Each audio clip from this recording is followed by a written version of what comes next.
I've been in dogs since 1991. We breed dogs that we want to train. I was out here in western Nebraska riding Harleys and training dogs. I don't sugarcoat anything, and if you don't like it, tough.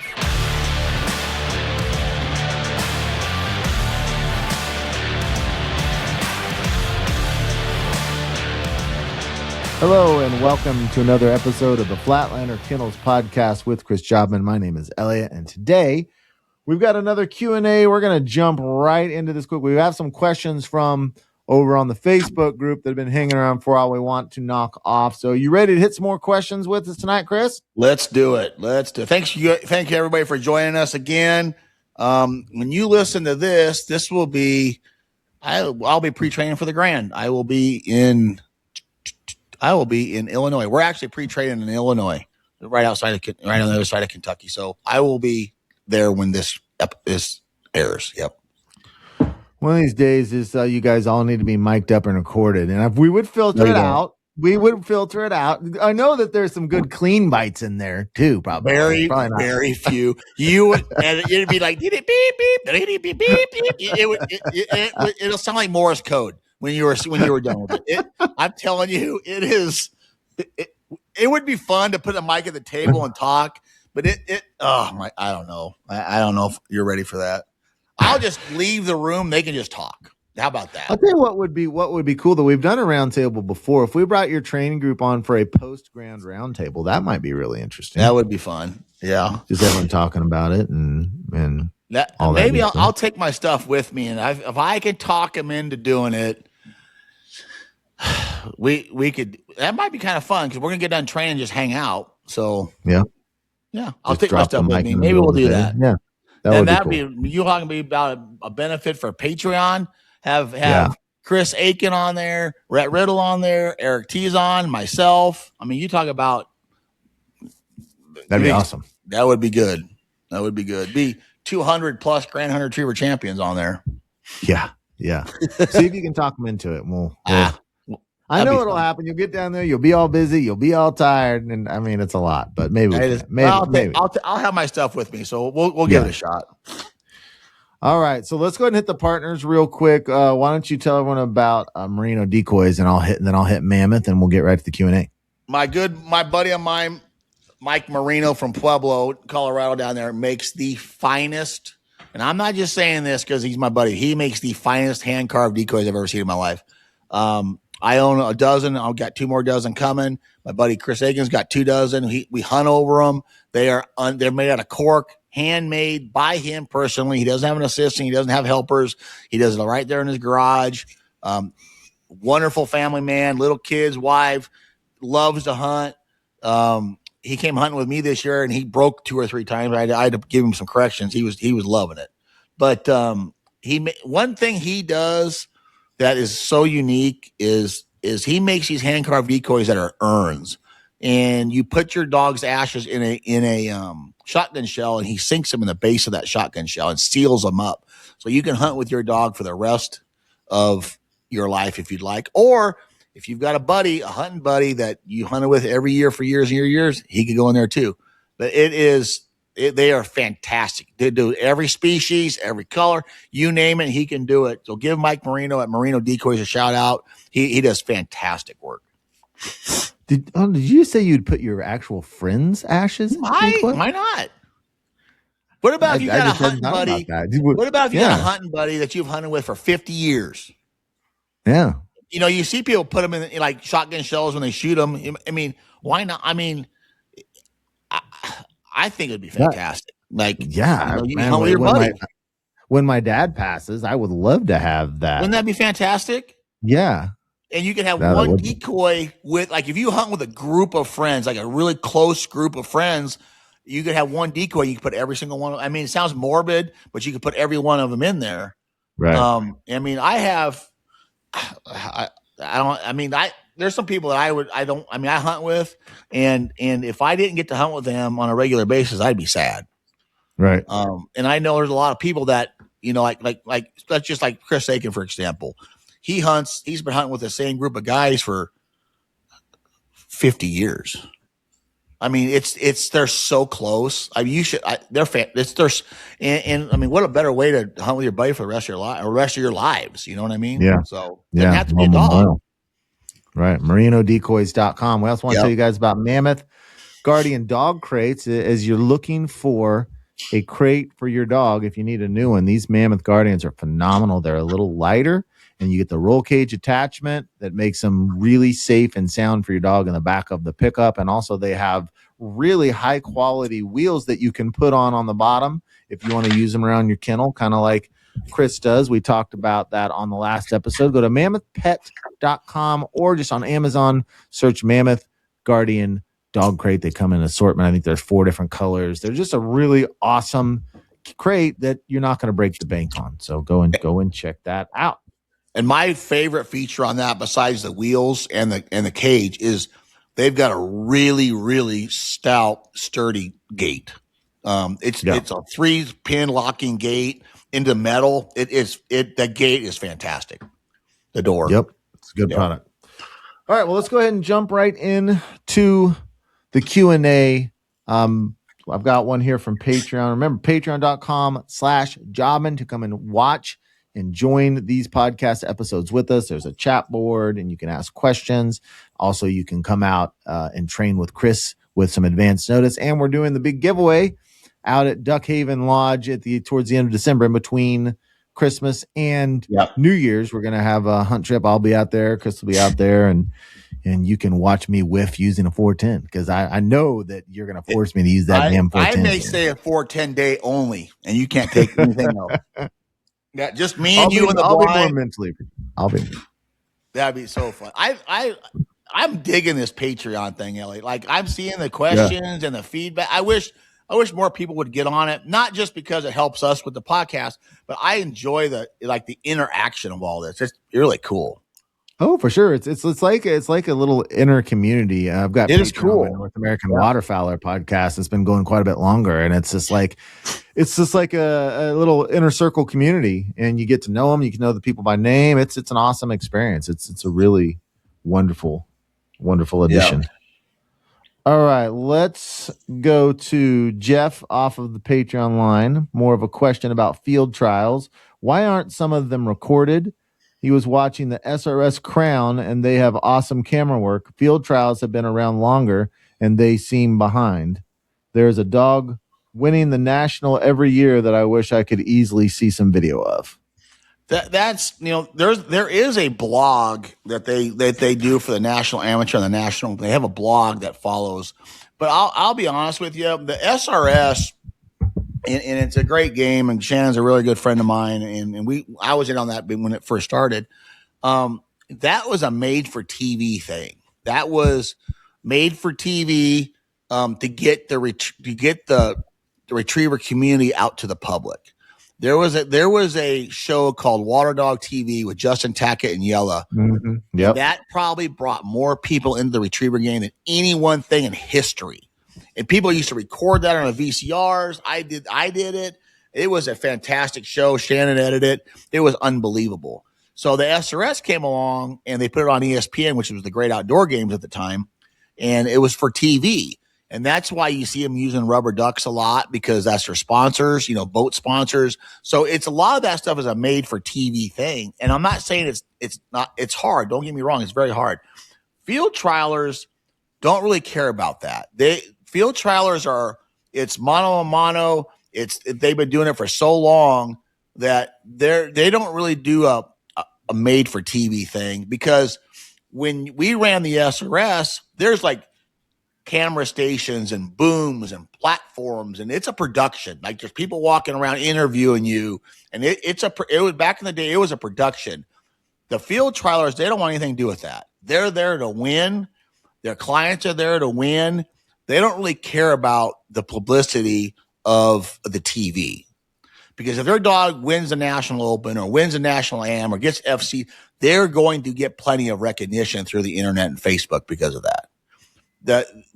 They're not the field trialers are not made for TV. The SRS was, if that makes sense. And you got to understand something.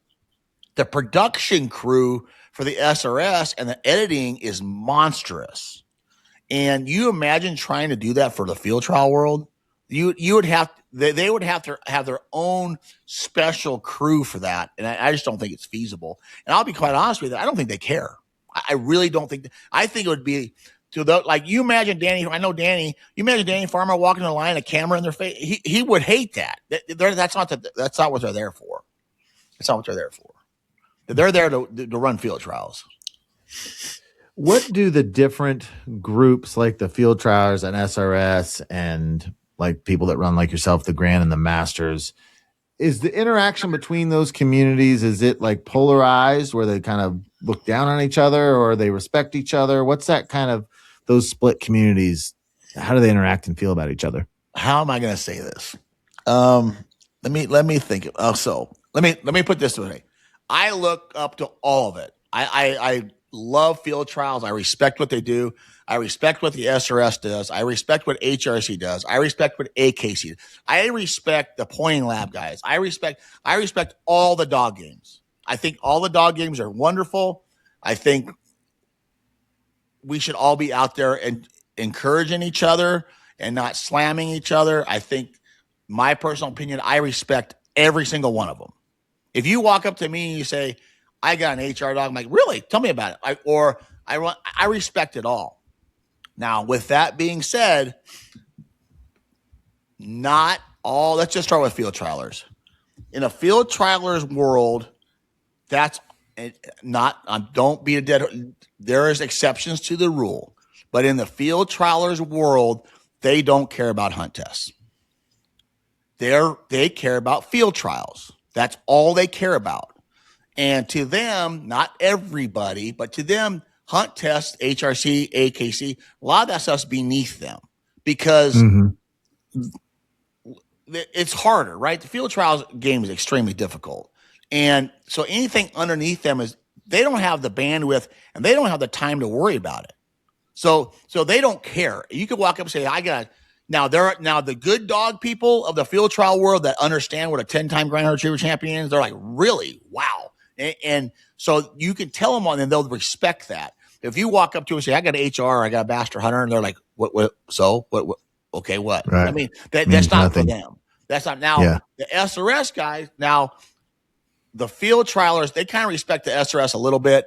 But to them, that's a game with plastic ducks made for TV. That's just because you can handle on multiple marks and win. That's a different game than a field trialer. So literally the field trialers worry about field trialers. That they don't really care about anything underneath that.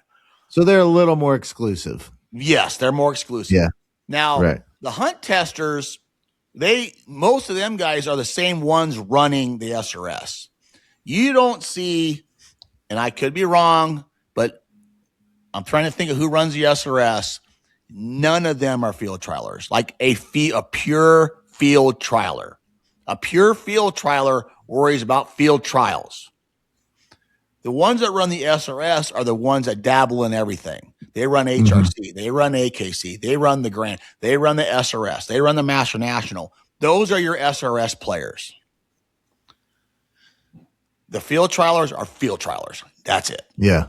And very few of them cross. They don't want their dog running a hunt test or an SRS because that may hurt their field trial the next weekend. It's a very specialized game. That is. And is it a pretty small population of people that run field trials? Do what now? Is it a pretty small population? It is. That run field trials? It is. It is a small population that runs field trials. And they're very tight knit. They all know each other. They all know the dogs. They all know the breedings. It's a very tight community. And to get into like pure field trial world, to be accepted in the field trials, you've got to pay your dues. You've got to step to the line. You got to get beat. You got to get your, ass handed to you. You got to take your lumps. And then they start respecting you a little bit. If some guy from the hunt test world comes in and, like, what are you doing here? So I got funny story. Years and years ago, there was a field trial in North Platte, Nebraska. And this was like my second qual I ever ran. I ran quals a lot back then. And I went to this field trial.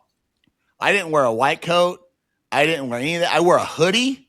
I'm pretty sure it said Tom Phillips gave me that. I can't. Anyway, it was a hoodie. It was kind of like a whitish gray hoodie.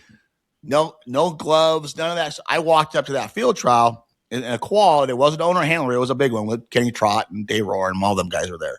And I ended up winning it with a dog named Pistol. And Pistol front-footed all the marks and lined both blinds. And she won it. And everybody's like, who the hell are you? I'm like, I'm just a duck hunter from western Nebraska. I have no idea. And so they didn't give me the time of the day. Well, next year I came back to it. I ran the same field. I got same field trial, and I got first, second, and third. And they're like, we know who you are. The next year I came back to it. I got first and third. So then I started gaining the respect of those field trialers. Right. It's to this day, those field trialers, I like Kenny Trott, and which I respect immensely, and Danny and all them guys. They're my friends. I can call them, but I gained their respect because I went into their game and had success. You know what I mean? And so if I would, it's a hard group to get into. It's fun, but they're fun to run. They really are fun to run. Are they all professionals? Are they all professional trainers that run that stuff, or no, any amateurs? So the field trial world is very unique. It's got the amateurs that run field trials are extremely competitive and they're extremely dedicated. Like they don't kind of to play in the field trial world, you got to have the right dog built for field trials. A lot of hunt test dogs, a lot of them can't go from hunt test to field trial. It's way easier to go from field trial to hunt test. But the amateurs that run the field trials are extremely dedicated, and that's what they care about. And they follow their pro religiously. They winter with them. They summer with them. They follow their dogs around, and they are students of the game, and that's all they do. You'll see go to a field trial, and you'll see 20 chassis mounts there, and they're all owned by amateurs. Like that's someone like Chris Rudd. I think he's going to start dabbling in that stuff. Chris Rudd. He does it, but Chris does hunt tests as well. When these guys are field trialers, they don't care about hunt. They once they leave hunt test, they're done. They run field trials. Right. And what happens is you get a little bit of that success in a field trial because you can go a whole year without even placing. You can go a whole 2 years without getting a ribbon. But the second you get that ribbon or whatever, you're hooked. You're like, okay, this is what I'm doing. And so it's like the next level, right? And they love that competition, but they're very serious. Like I trained with me and Chris Aiken. We went up and we trained with Al Arthur one summer in Michigan for a couple of weeks. And the time the sun came up, Elliot, the first bird was thrown. The sun was setting, the last bird was thrown. It was all day long. And Al had 10 or 15 of his clients sitting 15 feet behind him all day long, every day, every single day. So it's a different mentality. It's a completely different mentality. So that's just how it is. Obsession. It is for sure. All right, let's get to question off the Facebook group. Scott Pennington, what do you suggest to help a high drive dog relax and focus at the line? Okay. This is going to be a really hard question to answer. So I wish I knew more about the dog, like the age, training, and those sort of things. Let's just say this is a 2-year-old dog. All right. Let's just say it's running finished or master. Nice dog, high energy. There is nothing that you can do to this dog physically, mentally, that's going to, hopefully you don't, that makes this dog calm down. Okay. What you need to worry about is to focus his energy and desire on the task at hand. And what I mean by that is that starts from so if you have an 8-month-old puppy and you see this dog acting like this at 8 months old, now is a time to take the bull by the horns and start getting control and team player. Don't let it just manifest into something crazy. Now, with this dog, and I built my career on these dogs, the Vaders, the Mories, the Flash, all of them, the Jets, they were all like this at one point in time. The number one thing that you need to have when this dog is patience. And what I mean by that is just because your buddy's running a seasoned dog at 10 months old and he's passing and you're not running your fire breathing dragon at 10 months old yet, and you're like, oh, I'm just going to do it just to see what happens. Do not do that, because what ends up happening is that dog explodes. That dog gets test wise, and you can never control that animal ever again. You have literally, you are throwing gasoline on a fire. You're never going to put it out. And I don't want you to put it out. I want you to control it. I could control burn. And what I mean by that is when that dog, the second that for the rest of this dog's life, you control every aspect of it. And what I mean by that is before you feed it, you make it sit. Before you open up the kennel, you make it sit. It only comes out when you tell him to. It gets out of the truck, you make him sit. You make the car, make him sit. You walk the line. You control every aspect of that dog's life.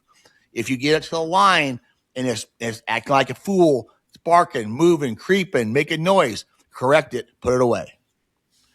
Get it back out. So you have to control every aspect of that dog's life, because that dog needs to respect you, and or fear is not the right word for it, but it needs to understand the consequences it has to acting a fool. And don't run that dog as like a test dog. There's no reason for that, because you can't correct the dog. You're running it for no reason. Don't run it in test too soon. Wait until it's mentally mature enough to run a test. If you don't, you are in deep, deep trouble. And there are some human beings that their personality will not mesh with this dog. It will not happen. If you were a super mellow, passive type person, this dog is going to eat your lunch. And you're never going to control this dog. If you're more like I am, type A, alpha E type person, I understand these animals. They understand me. I do really, really well with them. I also do really well with the soft dogs, so I understand because I've been doing it so long. So you just have to focus that dog on. You have to focus it. So let's just say you've ran too many multiples. The dog's head swinging like crazy, and so you start running a multiple. The second that dog head swings off of the bird, nope. Now it's a single. Now you're running singles that day, or you need to whatever makes that dog impulse go crazy. You got to take it away. And or immerse itself in it. And what I mean by that is, let's say this dog barks and makes noise on the honor. It's on the honor. Well, the key is not to let's see, what am I looking at? Don't hide the honor from the dog. Don't say, oh, I'm not going to honor with this dog because it acts a fool. That's when you need to practice. So if you suck at free throws, you practice free throws. You make that dog honor. Put him on a tie-out stake, and if you have a training group, you're there with your collar or healing, whatever you got to correct, tie him out and make him watch every single dog till he's so desensitized it helps. And the second you see this is really hard for people to do. I'll do it in a heartbeat. But let's just say you've been working so hard on your dog, and he's finally a little bit more under control, and you're like, you know what? I'm going to go run him in season this weekend. I'm going to do it. And the second you get out, you can tell he's going to be a maniac. You can just see it in his eyes. You can tell. What you want to either do is scratch instantly and go home because you're over your head, or take the dog to the line. Then when it starts acting a fool, pick it up and go home. Don't reward that behavior. You have to control every aspect of that dog. And if your dog, it's not how good your dog is at 15, 20 months old. How good is it at 10? Because if you run these high-powered dogs too young, you're never going to run them at 8, 9, 10 years old. They're not going to hold up. They're going to explode. So you're not going, and I hate to watch people in these dogs that love it so much and have so much drive. I hate watching them go overboard on trying to correct them and take it, quote unquote, take it out of them. I want to see them focus it. Now, there is a time and a place where you're going to have to snatch him up and probably get, upset at him, and they need to know the consequences for acting a fool. But you've got to control, you've got to focus that. And once you can focus that, you are going to have an unbelievable animal. Like unbelievable. Now, with that being said, you may be the only one that can run that dog, because maybe that dog only respects you, and that's it. I bet you that dog goes home and knocks your wife down, crawls on her, and he's like, "Well, it's okay." That's what that dog wants to do. It wants to control everybody's life, and that dog maybe only respects you as the handler, and that's it. But at least it respects something. Because if it doesn't, you're in trouble. And so that's a very hard question to answer. But it's the tips that you just have to go slow. You've got to be patient. And who cares if your buddy's dog is 20 months old with a master hunter? Let's see. And your dog isn't running master yet. Let's see who's better at 8 years old. That's the key. Right. And don't take it teal hunting when it's babies. Like put it in a situation where it's going to succeed. And, like Blitz. Blitz is a fantastic animal breeder, Rainey. But, Bill, and he'll admit it, made a mistake of taking him too young. And, he has some issues just because of that. Because now, not with me, he doesn't. He's really good, but he respects me a little bit more. But that's, you can't put those dogs in a situation where they're going to explode. And because there's some genies, if you let out of the bottle, you can't get back in. You just can't get back in. Yeah. So that's a very hard question. Good question. Yeah. All right. This next one comes off the Patreon chat. Jeff asks, he's got a question about small dogs. Since you started with springers, what physical limitations do you notice when running a small dog on a hunt test setup? He's got a female taller. Is that? I've never heard that. Toller. TOL.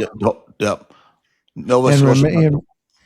Remember going to a training day and the grass was almost as tall as the dog was, couldn't mark and had to skip around to get to the bird. So it's something he's mindful of now. Yeah. Well, this happens a lot of times with like Boykins, Tollers, those sort of dogs that are smaller, like a dog named Indy that I trained she's a 4 gram pass, she's bad to the bone. She's little. She's 45 pounds. But those dogs in taller cover struggle because if you have a little bit taller dog like a Flash or a Clutch or some of them dogs, when they run the taller cover, if they run their head high, now they're hitting drag back, don't get me wrong, in the grass, but they're tall enough to get through it. These short dogs in the taller cover, they run the entire way through drag back, and their nose is in that scent the entire way. And if you got a Boykin or Toller, they'll start going to upland mode in 2 seconds on something like that. So those smaller dogs, I love them. I actually like a smaller dog because they hold up a little bit better in my opinion. But those smaller dogs are really difficult to deal with. Now, springers, that's different. They're an upland dog, right? They quarter, that's not a problem. But when you're trying to make a springer or a Boykin or a Toller or some of their smaller dogs into a retriever breed, they struggle because they have a lot of hunt in them. And when they hit that drag back, they go crazy. So that's a hard thing to do. So, all right. And so, yeah, those dogs like that are struggling in the heavier cover, throw them shorter marks to teach them to deal with the drag back of the cover. And you just don't start throwing them 200-yard marks. Say, good luck. Start really short and to teach them how to. And here's what some of these dogs will do. So, and I think I might talk this last episode or 2 episodes ago. Maybe I didn't. Super smart dogs, hunt test dogs, field trial dogs. It doesn't really matter. The dogs are even a little more methodical. What they'll do is they'll back trail the other dogs and scent to the mark. So they'll find the drag back trail and they'll get in that thing and go all the way to the mark. They back drag. So them smaller dogs, if you keep on it and you're consistent enough, they will use their other senses to figure this stuff out if they're a good dog and they have a lot of retrieval desire. But I've watched Rhett Riddle with his Boykins. He's got range of the baddest Boykin I've ever seen. He's bigger Boykin, but the little dogs really struggle. They really struggle. Giggling at your text. That Dave picture.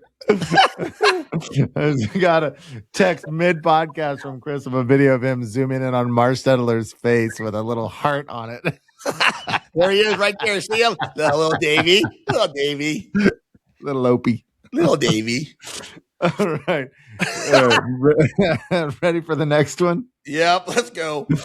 All right. Greg Kilmore. I have a 3-year-old golden who has her junior title and 2 senior passes. She's been through force fetch and collar conditioning. At the first test of the year 2026, she rolled on a bird before picking it up. She did this at the first test of the year last year, 2025. One of the judges told me, train with some of the throwaway ducks. I did that and did not run her in a test for the rest of the spring. Last fall, she didn't roll on a bird, then rolled on one again this year. So he doesn't know how to break this. That is a golden thing. That is, I'm telling you, of all the dogs I've trained in my life and I've seen, Goldens are notorious for that. They're like goofy dogs, and they love to roll in. I used to have a dog named Bridget, Golden Retriever. She would find the nastiest crap to roll in. She would look for it. And so when that happens, if you're at a test, there's nothing you can do about it. They're just goofing off. You need to try to set them up somehow to roll it in training. And when they do roll at it in training, you need to get out there. You need to physically go out there, scold the dog, make the dog pick up the bird, let them know that is not the proper, that you don't act like that, period. And then you make them come in. So you need to try to set them up somehow in training to do that. Here's the problem with that.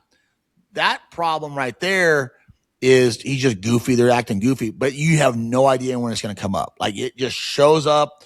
And, if you could kind of narrow it down to maybe it was nasty birds, then train with nasty birds. Try to set them up to roll on it and then correct them for it. But that's a golden thing. They love to do that. So that's their goofy side. That's their goofy side. All right. This is a interesting one. Austin Berkdahl from the Facebook group. Dog has been through force fetch and has no problem holding bumpers until commanded to drop. When doing marks with dead ducks, the dog has a sloppy hold and tendency to drop at my feet upon delivery. How do you reinforce a good hold when using birds? Go back, get him out of the field first and foremost. Get him out of the field. Go back to where you force fetched. And what I would do is I would do a little bit of walking fetch with bumpers first, or to get him going again. Let him know what you want to have happen, and work on your hold with a bumper, and then go get a small bird like a pigeon. And I like to use frozen pigeons and do the same thing with a frozen pigeon. Work your way up to like a hen mallard. Work your way up to a mallard drake. Work your way up in the bird sizes to teach that dog a proper hold. So it sounds like maybe your hold wasn't quite good enough. Maybe your force fetch wasn't quite good enough. And you brought him out to the field. Now it's becoming a habit. So you got to be really, really, really careful with that. I would simplify, always simplify. What I mean by that is back up, address the problem before it becomes a habit. If that becomes a habit, that's hard to fix.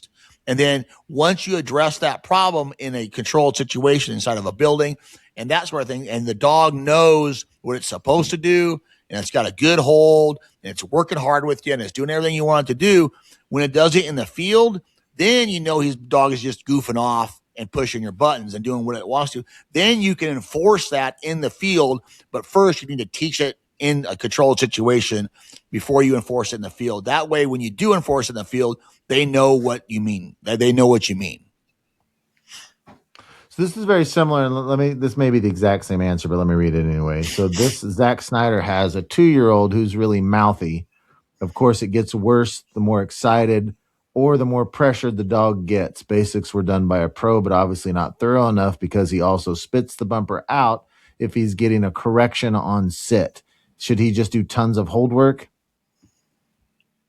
It's the same answer. Now, same thing. Yeah. Now I'm gonna, and I don't know your pro, and I don't really care, but I'm going to stick up for him. Just because that dog is doing that doesn't mean your trainer did something wrong. And here's what I mean by that. We own a dog named Pearl who is retired now. She's 13. She got Grand Retriever champion, Master Hunter, MNH6, bad to the bone, beautiful dog. Her entire career, I did it all. So she was solid, thorough, the whole thing. Her entire career, if she was coming back and I wanted her to, and maybe she tried to cheat the water on the return or something weird like that, I said, here with a nick on like a 1, she dropped the bumper every single time. But then she'd pick it back up and do it right. But she would drop every single time. Her daughter, River, who had a Flash and Pearl, her daughter River, is the exact same way. We did it all. She does the exact same thing her mom does. Like if I say here with a nick, she'll drop the bumper instant. I'm talking or a bird, and she'll pick it right back up.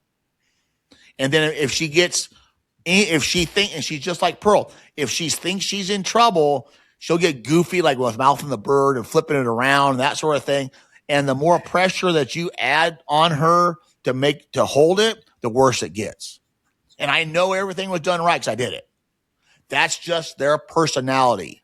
Now, it can't be a problem where they're dropping it all the time, and then that's a distraction. That's a problem. But if they're doing it with pressure, make sure that your basics were thorough, and you know that they were thorough. If that's what they're doing, dropping it with pressure, that might just be what that dog does. I don't know, but I can tell you Pearl and River do the exact same thing, and they're mom and daughter. And I worked on that with Pearl her whole life, and that's just how that is just how she is. That's just how she is. Now, but if you need to go back and, like I said, the previous question, revisit that stuff. And I did that. I revisited all that stuff with Pearl and River, and it was solid. But like I say, she's right. Like I said, if we do a corner cutter cheating single, and let's just say they try to cheat coming back, I say, tweet, no, with a nick, they drop the bird. Instantly drop the bird. Then they'll pick it back up, then they'll jump in the water. So, but here's the thing with those dogs, like with River, if you make that a bigger problem than it actually is, then you cause a big, big problem in her mental state. So you gotta pick your battles right there. Brian Jones, tips for combating head swinging while working on multiples. Quit working on multiples. That's the problem. I mean, so if you're head swinging a bunch, you're probably running too many multiples. So if you have you need to run singles off of multiple guns. And here's the thing. I was telling this to Tanner the other day in training. I think Dave might have been here too. I can't remember, Isaac or somebody. If you run, let's just say you're running a triple, and you have a 9 o'clock bird come out, you have a 12 o'clock bird come out, and you have a 3 o'clock bird come out. I will almost guarantee you, if you throw that 9 o'clock bird first or that 3 o'clock bird first, I will almost guarantee you that dog will head swing off of 9 o'clock to 12 o'clock or 3 o'clock to 12 o'clock in a heartbeat. And then I told them, they're like, why is that? Here's why. Because if you've run multiples with them, they won't look to the left. Nothing is going to happen behind you. They're going to head swing from the outside in. Are you following me? Yep. Outside in. So if you have problems with head swinging on multiples, set up your multiples, throw your outside bird first. Either one, I don't care which one, throw your 3 o'clock bird first. Throw that first. If they head swing off of that bird to the 12 o'clock bird, make them come back over, sit them down, maybe give them a little correction, like sit with a little tiny nick, sit, mark. Where's that mark at? Send them for that 3 o'clock bird. Send them for the 3 o'clock bird. Now, have them go get that as a single. Now come in, throw the 9 o'clock bird. If it head swings off the 9 o'clock bird, it's the exact same thing. No, sit down. Mark, send them on the 9 o'clock bird. And then run the 12 o'clock bird as a single. Or not run the 12 o'clock bird at all and take it away from them. Does that make sense? Mm-hmm. And a lot of times, if you run the 12 o'clock bird first, if you have a 9, 12, 3 triple, you run the 12 o'clock bird first, they won't head swing the 9 to 3.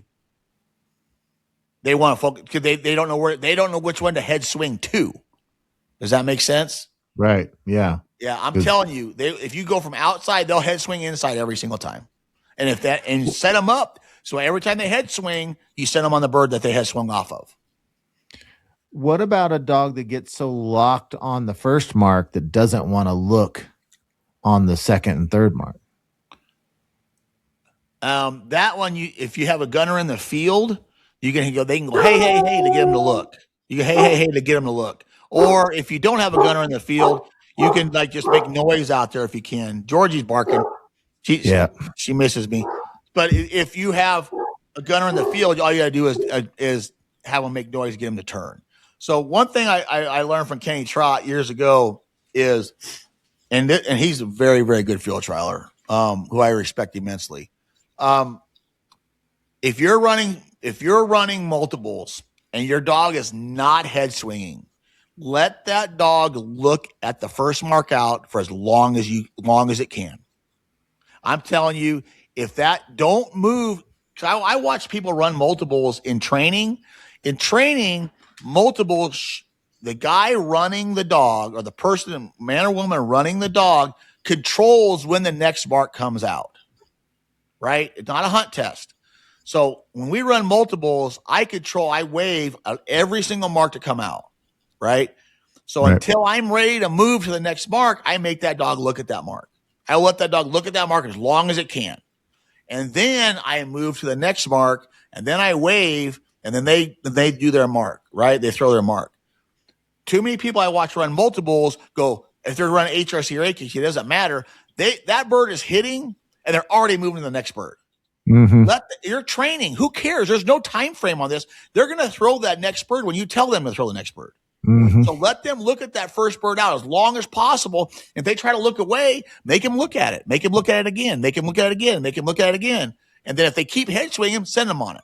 If you could talk them into staring at it, then move to the next bird, and then you call for the bird. You move when you're ready, not when the dog's ready and not when the gunner's ready.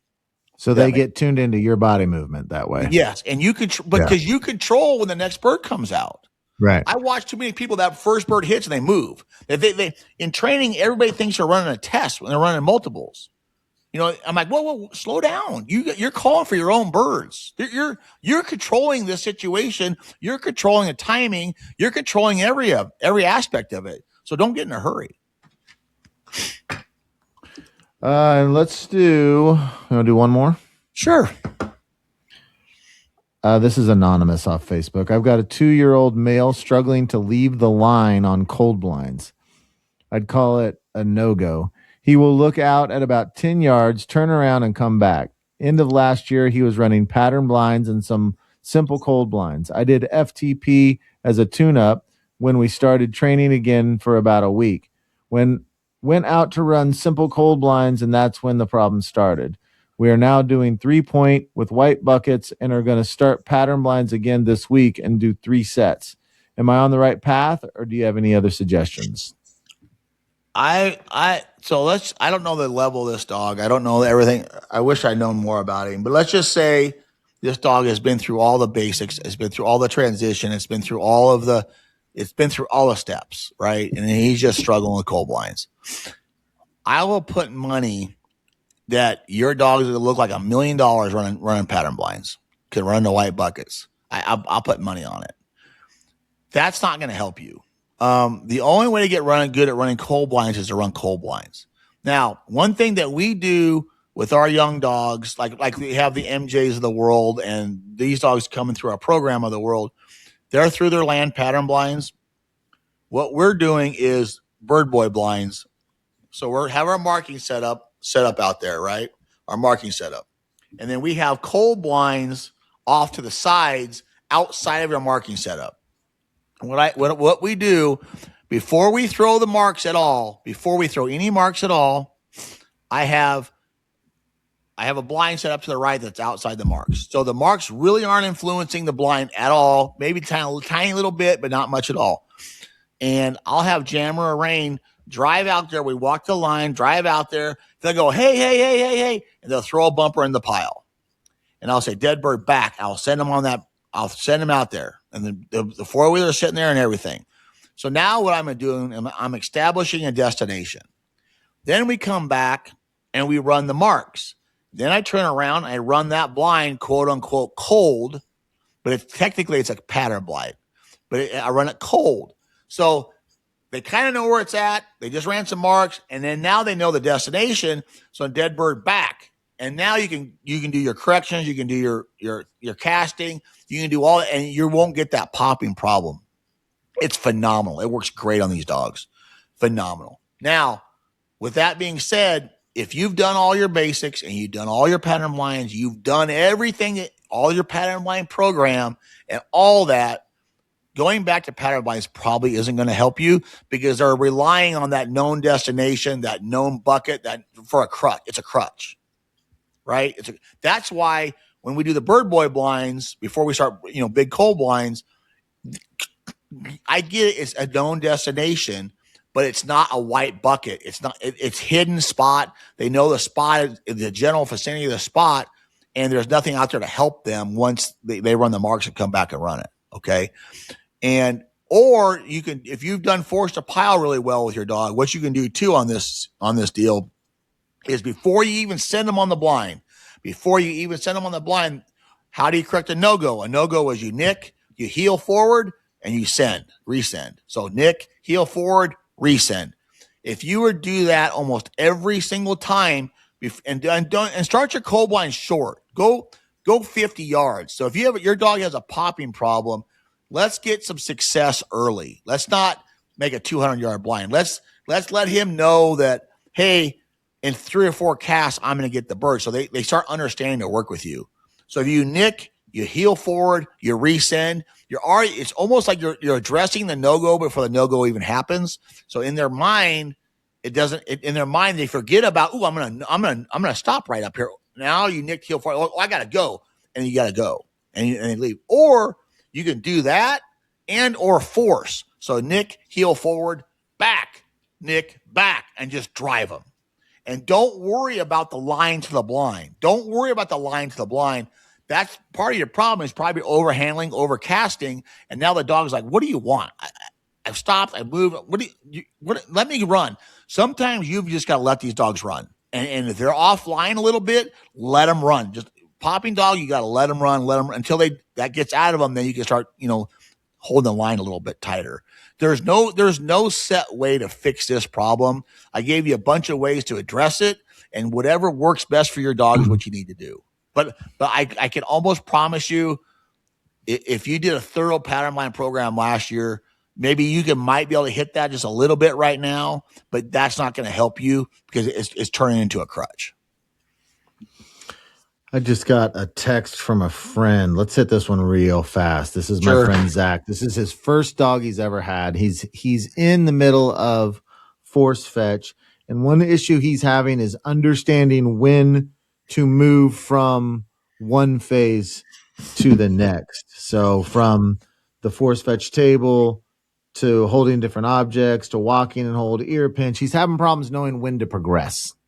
I don't make him hold different objects. I'm not into that. Holding a hammer, holding a dumbbell, holding a broom, holding a brick. I don't do that. I think it's silly, because people that do that and I've been doing, and I know there's people that, you got to do that. I get it. I've been doing this for a long time, pretty successful at it. I've never done it. Right. I know. And none of my friends do it either. Like none of them do it. Those people that do that are overly concerned about a perfect hold, everything perfect. Right. You have to watch your dog. So if you're never going to get a perfect hold, you're never going to get, you're worried about, I've seen people work on hold for months to get the perfect hold. When you do that, now you're detraining the dog, because now you're fighting. He wants nothing to do with it. He's sick of it, tired of it. So I don't worry. I make him pick up a 3-inch bumper. That's what I do. And that's what we work on.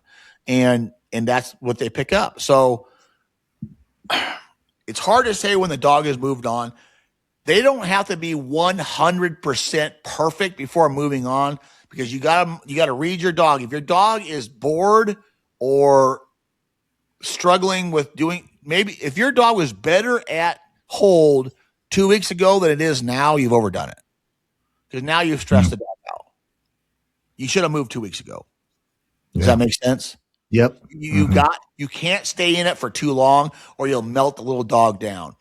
Some things are not going to be absolutely perfect. If they're good enough, some of that stuff works its way out down the road, right? So let's just say it doesn't have the perfect little hole on the bumper, but it's good enough. It's fine. And that probably will all work out once you move to birds and they understand. That's probably all going to work itself out.